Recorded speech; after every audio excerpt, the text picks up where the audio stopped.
Assalamu alaikum students. In today's topic we are going to discuss mole fraction completely. ये कल के topic में हमने मोल फ्रैक्शन को खाली इंट्रोड्यूस किया था.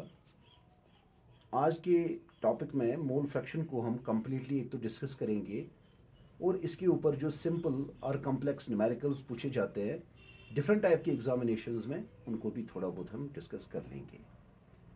देखिए, जो आपने कल का एक्सप्रेशन लास्ट वाला देख लिया उसके हिसाब से मोल फ्रैक्शन जो है मैंने पहले आपको बोल भी दिया था, it's the ratio of the number of moles of a component, whether वो सोल्यूट हो या सॉल्वेंट हो, to the total moles of the solution. अब अगर आपके पास एक बाइनरी सोल्यूशन है जिसमें कंपोनेंट ए और बी है, तो कंपोनेंट ए का मोल फ्रैक्शन जो है उसको हम डिनोट कर सकते हैं काई ए से. काई ए जो है वो बराबर होगा N A divided by N A plus N B. सही है. इसी तरह जो काई बी होगा that should be equal to N B divided by N A plus N B. आराम से देखेंगे बच्चे, बहुत ही आसान है.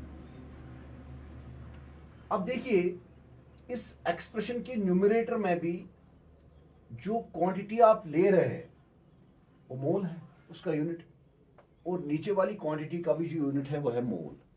मोल अपान मोल जो है वो कैंसिल हो जाएगा. तो एक ऐसा कंसंट्रेशन टर्म है जिसका कोई यूनिट नहीं होता है, ये यूजुअली पूछा जाता है. आइडेंटिफाई करिए उस कंसंट्रेशन टर्म को जो यूनिटलेस होता है, and mole fraction is that concentration term. Please remember this, इसको याद रखना. मैं लिखूंगा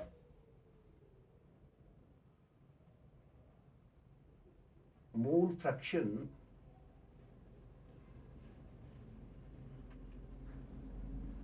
इज यूनिटलेस, क्योंकि इसका कोई यूनिट नहीं होता है. और एक बात जो आपको याद रखनी पड़ेगी वो ये है कि एक सॉल्यूशन के अंदर सारे कंपोनेंट्स का मोल फ्रैक्शन का जो सम होता है दैट इज इक्वल टू 1. यानी अगर आपके पास बाइनरी सॉल्यूशन होगा उसमें कंपोनेंट ए और बी आप लेते हैं, component A plus component B का जो मोल फ्रैक्शन होगा that should be equal to 1. अब अगर आप टर्नरी सॉल्यूशन लेते हैं जिसमें तीन कंपोनेंट्स है ए बी और सी, तो component A plus component B plus component C का मोल फ्रैक्शन जो होता है दैट इज इक्वल टू 1. यानी दुनिया में कोई भी सॉल्यूशन अगर आप लेते हैं और उस सॉल्यूशन के कंपोनेंट्स का मोल फ्रैक्शन का सम जो है वो हमेशा 1 के बराबर होता है. Keep this in mind, please remember this. ये पॉइंट भी लिखेंगे. The sum of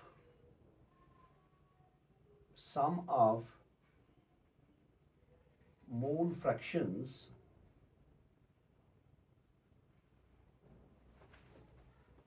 of all the components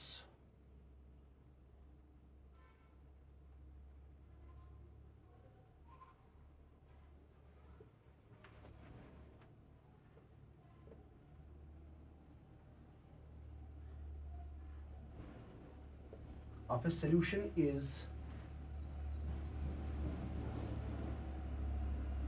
equal to 1. Mathematically इसको किस तरह रिप्रेजेंट करेंगे? काई ए से रिप्रेजेंट करते हैं हम कंपोनेंट ए के मोल फ्रैक्शन को, और काई बी से हम रिप्रेजेंट करते हैं कंपोनेंट बी के मोल फ्रैक्शन को. अगर हम इन्हीं का सम ले लेंगे that should be equal to 1. ये मैं प्रूव भी कर सकता हूं और इसका प्रूफ जो है बहुत ही आसान है. ये इक्वेशन जो है इससे आप और दो इक्वेशंस को डिड्यूस कर सकते हैं आराम से, क्योंकि ए और बी का मोल फ्रैक्शन का सम जो है वो 1 के बराबर होगा.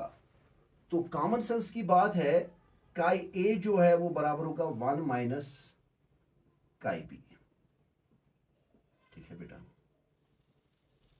और काई बी जो है वो बराबर होगा 1 माइनस काई ए. देखो ये कितनी आसान बातें हैं. अब इसके बेसिस पे एक न्यूमेरिकल आपको दे देंगे सॉल्व करने के लिए. कोशिश करना समझने की क्या, अगर मैं न्यूमेरिकल दे दूंगा वैसे भी आप में से सारे जो है वो खुद करने चाहिए. क्वेश्चन क्या है बेटा? क्वेश्चन इस तरह है, in a binary solution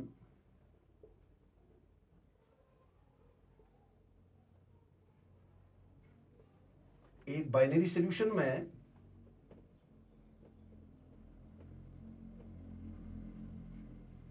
if the mole fraction of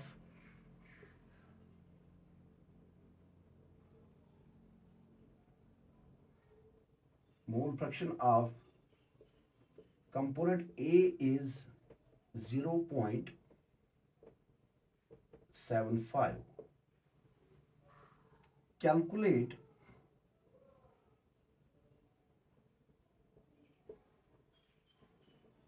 the mole fraction of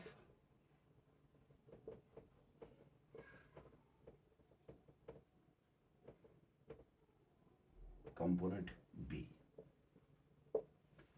एक बाइनरी सॉल्यूशन में कंपोनेंट ए का मोल फ्रैक्शन जो है that is equal to 0.75, component B का मोल फ्रैक्शन जो है वो कैलकुलेट करिए। हमें ये पता है कि दोनों कंपोनेंट्स के मोल फ्रैक्शन का सम जो है वो 1 के बराबर होगा। ठीक है, वी नो दैट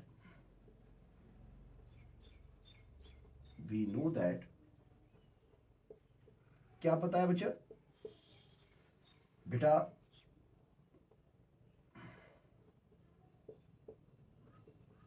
काई ए प्लस काई बी इज इक्वल टू 1, ये तो पता है।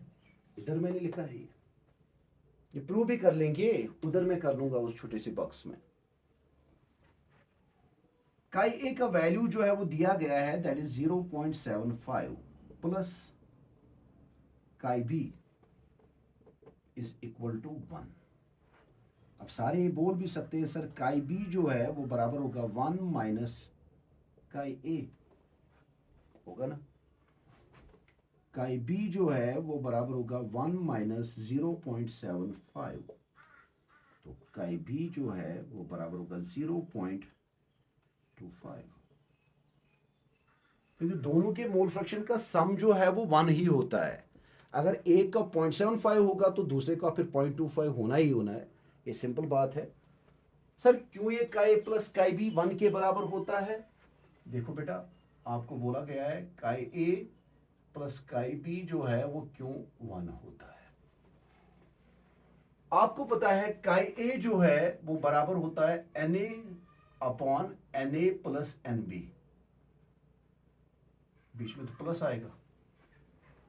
काई बी जो है वो बराबर होता है Nb divided by Na plus Nb, ये ना।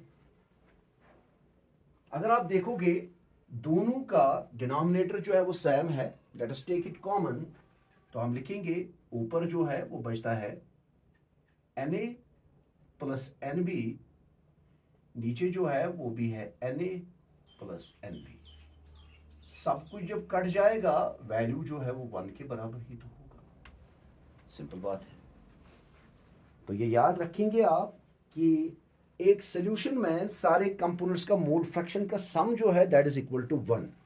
तो क्वेश्चन तो एक बना दिया, अब दूसरे क्वेश्चन को यहां पर बना लेंगे।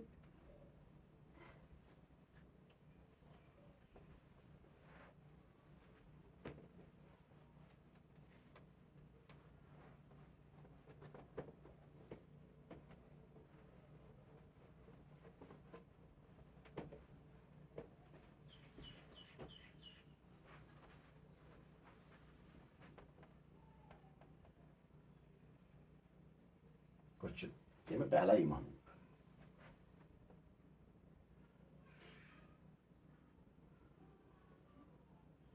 Eighteen grams of glucose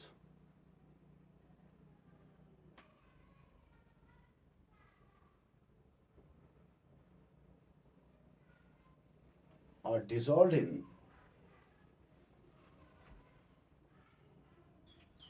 72 grams of water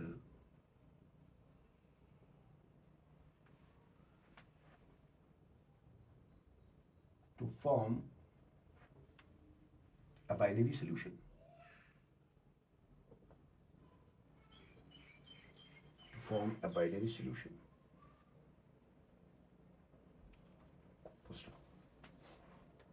मैंने क्या किया, मैंने ग्लूकोज के 18 ग्राम वाटर के 72 ग्राम्स के अंदर डिजॉल्व कर दी और एक बाइनरी सॉल्यूशन बना दिया। कैलकुलेट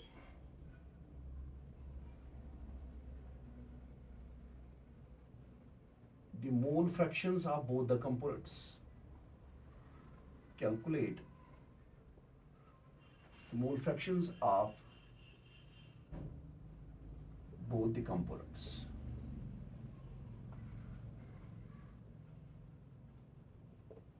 आपने करना क्या है, दोनों कंपाउंड्स के मोल फ्रैक्शंस को कैलकुलेट करना है। देखो बेटा, मैं क्या करूंगा, सोल्यूशन में इधर से मैं ले लूंगा ग्लूकोज, क्योंकि पहले मुझे दोनों के नंबर ऑफ मोल्स निकालने हैं, और इधर से मैं ले लूंगा वाटर।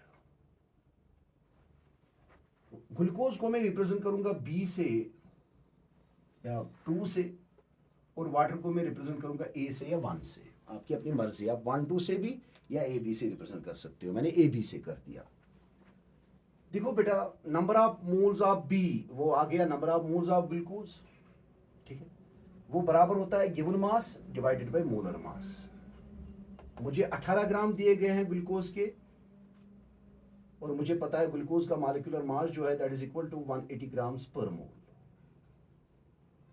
ये और ये कट गया, पर मोल ऊपर जाएगा तो ये बन जाएगा मोल, ये 1/10 बनेगा। मैं लिख भी सकता हूं, it is equal to 1/10 mole, and 1/10 mole जो है वो बराबर होता है 0.1 मोल्स। चलिए, आपने अभी तक ग्लूकोज के नंबर ऑफ मोल्स को कैलकुलेट कर दिया। अब हम number of moles of water को कैलकुलेट करेंगे, वो बराबर होगा given mass upon molar mass. Water का मास जो है वो 72 ग्राम्स है जो दिया गया है, और वाटर का मॉलिक्यूलर मास जो है बेटा वो होता है 18 ग्राम्स पर मोल।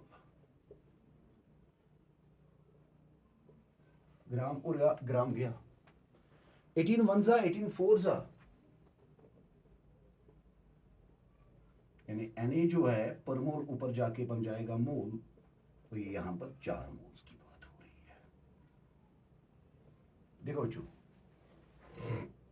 इधर भी आप बोल सकते हो अब सॉल्वेंट कौन है और सोल्यूट कौन है। इस सोल्यूशन में ग्लूकोज के मोल्स जो है वो है 0.1 और वाटर के मोल्स जो है वो है 4। तो इस बेसिस पे बोल सकते हैं वाटर जो है दैट इज सॉल्वेंट और ग्लूकोज जो है दैट इज सोल्यूट। प्लीज ख्याल रखेंगे आप, बहुत ही ज्यादा इंपॉर्टेंट है। अब मैं आराम से इसका मोल फ्रैक्शन कैलकुलेट कर सकता हूं काई बी का, which is equal to NB divided by Na plus NB। इसी तरीके से मैं इसका भी मोल फ्रैक्शन जो है वो इजीली कैलकुलेट कर सकता हूं, which is equal to Na divided by Na plus NB।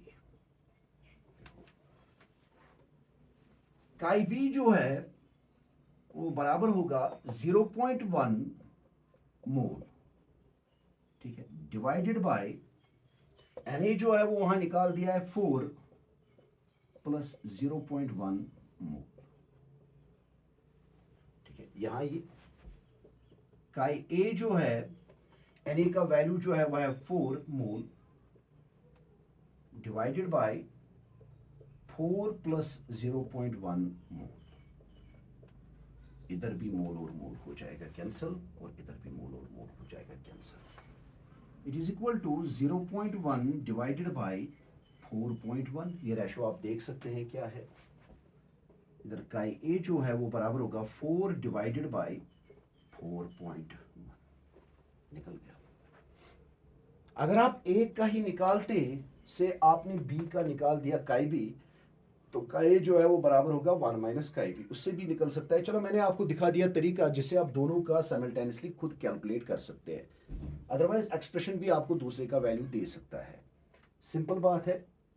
तो कल के टॉपिक में इंशाल्लाह इसी मोल फ्रैक्शन पे और 2-4 न्यूमेरिकल्स करेंगे और फिर शिफ्ट करेंगे अपने आप को मोलैलिटी पे, ठीक है। Thank you very much.